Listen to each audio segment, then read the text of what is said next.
the vast majority, they come to God for alleviation of suffering. That is okay. There is one Baba. You go to him, I tell you, he'll give you a vibhuti and you'll be cured immediately. Second category of people. Why do these people go and do Radhe Radhe? What's happened to them? Let me also go and find out. Now the third kind. Those who look for material boons. You know, I've heard that if you go and pray in that temple, you will get a job. And the fourth, those who have understood He is ours and we are His. Chaturvidha bhajante mam jana sukritinor arto jigyasu rartharthi jnani cha bharatarshabha. O best amongst the Bharatas, 4 kinds of pious people engage in my devotion.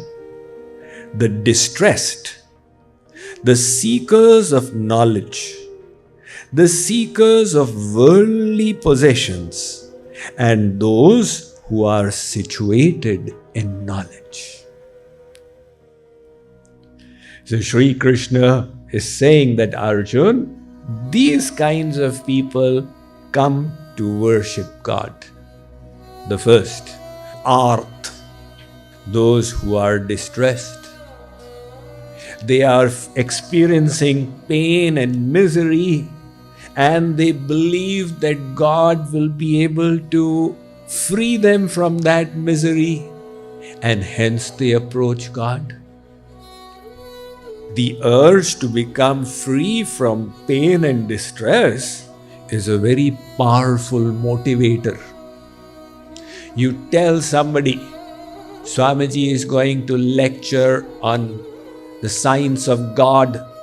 I don't have time.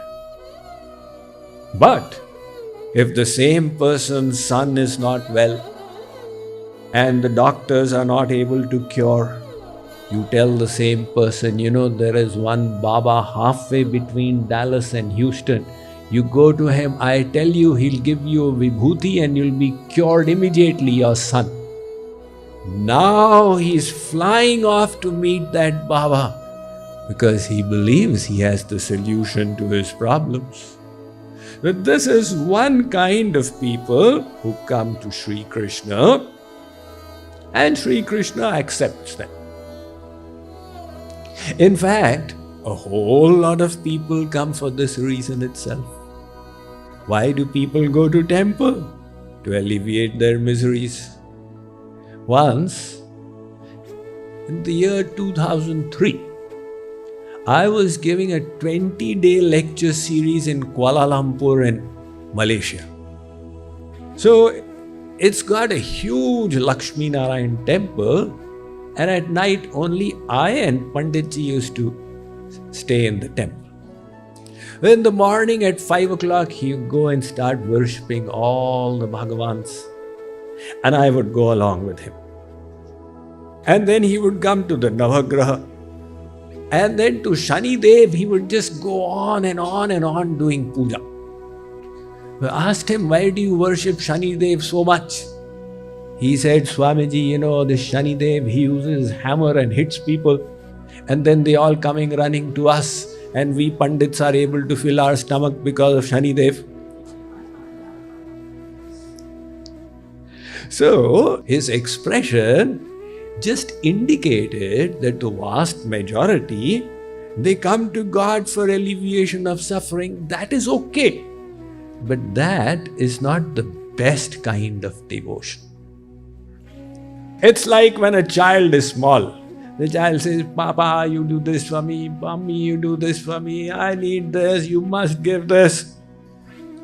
But then one day the child grows up and he says, Papa, you please sit down. Tell me what I can do for you. I'll take care of you. That's a higher kind of attitude to have towards the Father. So the devotee is saying, oh God, do this for me. But when the devotee grows up and says, oh God, what can I do for you? So the first category of people, arth. Second category of people, jigyasu. Those who are curious. Why do these people go and do Radhe Radhe? What's happened to them? Let me also go and find out. You know, this colleague of mine in the office, he's been going for the LTP program since last 5 days and he seems to be so peaceful. I wonder what happens. I need to go and check it out. So the curious come there. And this curiosity can be about the bigger questions in life as well. Why did I come to this world? Having come here, what's my goal? Who am I after all? Now, so many of our natural urges are coming from God. We have understood in the science of happiness why we all want happiness. Why do we want happiness? Because God is the ocean of happiness and we are His little parts. So the gravitational pull towards Him is in the form of the urge for happiness. Plus, all of us want to live. Nobody wishes to die. The urge for life is also natural to the soul. If someone is very disturbed and expresses, "Main mar jaun to acha," I wish I died. Sometimes people express their frustration in this way. It would be better if I died. Now let's say your friend says that, you put your hands on his throat. He says, what are you doing? No, you wanted to die, I'm going to help you. Hey, absolutely not. I was just saying it because I was fed up. No matter how fed up we may be, we still seek to live. One old man is in the hospital. He has got one tube going into the mouth because the teeth don't work, one bedpan there and the leg is hanging from the roof. Even that convalescing person says, "Doctor, I hope I will not die." Well, your whole machinery is bad now. If you were to die, you would come back in the world with a new machine. God would send you again. But the instinct to live is natural, just like the instinct for happiness. And that is coming from God again. He is eternal. He has ever existed and will continue to exist till the rest of eternity. And as His little parts, we also wish to be eternal. Seeing ourselves as the body, we experience death, which goes against our soul nature. So the urge to live. And the third is the urge for knowledge. It is also in everyone. We are always seeking more knowledge. How does this person sit? I will also sit like this. How does this person talk? I will also talk like this. We're always quietly gathering knowledge. Because our source is all-knowing, sarvagya, omniscient. And again, as a little fragment of the omniscient Lord, we wish to be all-knowing. So when we experience ignorance inside, it again disturbs us. I don't want ignorance, I want knowledge. Fourth, so I've given you 3 reasons why be curious for God. The fourth, we all wish to be independent. We don't want anybody to be governing us, to be supervising us. Because God is supremely independent, abhigya swarat. It's a different matter to earn your bread. You have to be dependent, you have to be subservient. But the soul wants to be free. And the fifth point, God is the supreme controller. So we also wish to control. Now we may not have anyone to control. You may only be controlling your little dog Rover. But the desire to control is there. So all of this is pushing us that look, seek God. So the second kind of people, Shree Krishna says, who come to my shelter are the jigyasu, the curious. Which was the first kind? The distressed. Now the third kind. This is artharthi.